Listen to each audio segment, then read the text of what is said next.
انسحاب الزمالك وطولان بيهدد عقوبات أفريقية لليد.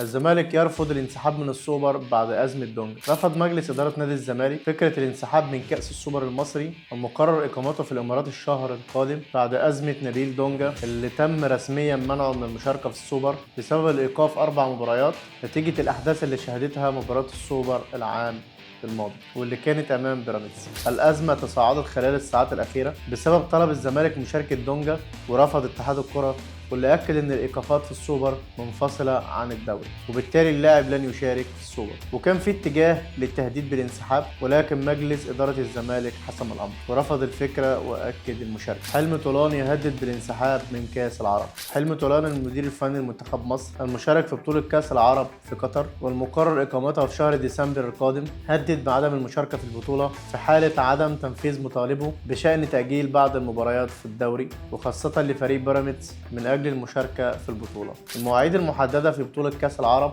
بتتعارض مع مواعيد بيراميدز في الدوري، وكمان مع مشاركه بيراميدز في الدور قبل النهائي لبطوله كاس القارات في الانديه في حاله تاهل منتخب مصر للدور الثاني في كاس العرب. وحلمي طولان تمسك باستمرار وتواجد كل اللاعبين معاه وقبل البطوله وحتى نهايه المشاركه وفقا للجدول الزمني او الانسحاب وعدم المشاركه، وساب الكره في ملعب اتحاد الكره لحسم القرار. الزمالك يتظلم ضد عقوبات الاتحاد الافريقي لكرة اليد. مجلس ادارة نادي الزمالك قرر تقديم تظلم ضد العقوبات اللي اصدرها الاتحاد الافريقي بحرمان الزمالك من المشاركة في بطولة الاندية الافريقية لمدة عام وغرامة 25,000 يورو والاستبعاد من المشاركة في كأس الكؤوس والسوبر الافريقية 2026. كل العقوبات دي بسبب الانسحاب من المشاركة في بطولة الاندية الافريقية اللي اقيمت في المغرب مؤخرا وفاز الاهلي بيها، وكان انسحاب الزمالك بسبب الازمة المالية. ولكن العقوبات من الاتحاد الافريقي كانت كبيره وغير متوقعه، والزمالك لازم يتحرك بسرعه للتظلم ضد العقوبات دي. نوران جوهر ومصطفى عسل يواصلان التربع على عرش الاسكواش العالمي. نوران جوهر لاعبه منتخب مصر الاسكواش واصلت تصدرها والحفاظ على صداره التصنيف العالمي للسيدات، وجاءت هانيه الحمامي في المركز الثاني وامينه عرفي في المركز الثالث، وتراجعت نور الشربيني للمركز الخامس. وعلى مستوى الرجال حافظ مصطفى عسل على صداره التصنيف وتقدم كريم عبد الجواد مركز ليحتل المركز الرابع، واستمر يوسف ابراهيم في المركز التاسع ويوسف سليمان في المركز العاشر. خلصنا حلقتنا النهارده، استنونا في الجديد، ما تنسوش تسيبوا رايكم في التعليقات. وقال حلقتنا النهارده: من يتحمل مسؤوليه عقوبات الزمالك الصادره من الاتحاد الافريقي